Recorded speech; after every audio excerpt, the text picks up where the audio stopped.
সালাম আলাইকুম। ওয়ালাইকুম সালাম। ভাইয়ের নাম? মোহাম্মদ সাজ্জাদ ভাইয়া। আচ্ছা ভাইয়া, ভাইয়া কি বই নিলেন আপনি এখান থেকে? ভাইয়া আমি নিলাম, এই বইটা নিলাম, ঘুরে দাঁড়াও। তারপরে দেখি ভাই সব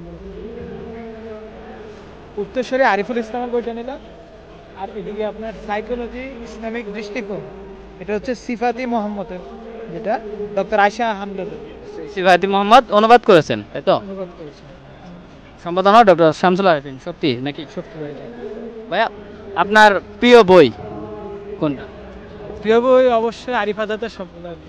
আরিফাজাতে সবগুলা আপনার মানে প্রিয় লেখক হচ্ছে আপনার আরিফাজাদ। আরিফ আজাদ। আচ্ছা, আপনার এমন কোন বই যেটা পড়ে আপনি আরিফাজাদের প্রতি আপনার এত ভালো লাগা কাজ করে? প্যারাডক্সিক্যাল সাজিদ। প্যারক্সিক্যাল সাদিক। আপনার তরুণ প্রজন্মকে সাজেস্ট করবেন এমন একটা বই যে যারা এটা তাদের পড়া উচিত?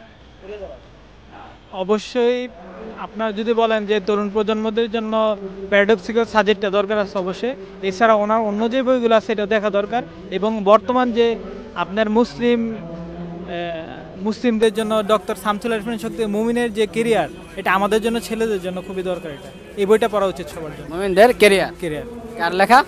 ডক্টর শামসুল আরিফিন শক্তি ভাই। আমি শক্তি ভাই। ভাই কি করা হয়? যে আমি হচ্ছে চট্টগ্রাম বিশ্ববিদ্যালয়ে অধ্যয়নরত আছি। আচ্ছা, কোন ডিপার্টমেন্টে? আমার হচ্ছে শিক্ষা ও গবেষণা ইনস্টিটিউট। শিক্ষা ও গবেষণা ইনস্টিটিউট। ভাই কোন ইয়ারে? আমার হচ্ছে দ্বিতীয় বর্ষ শেষ হয়ে যাচ্ছে। তৃতীয় বছর শেষ হয়ে যাচ্ছে। আপনি চট্টগ্রাম থেকে ঢাকায় এসেছেন? আমার বাসা ঢাকাতে। বাসা ঢাকাতে। ও আচ্ছা, আপনার ছুটিতে আসছেন? জি, ছুটিতে।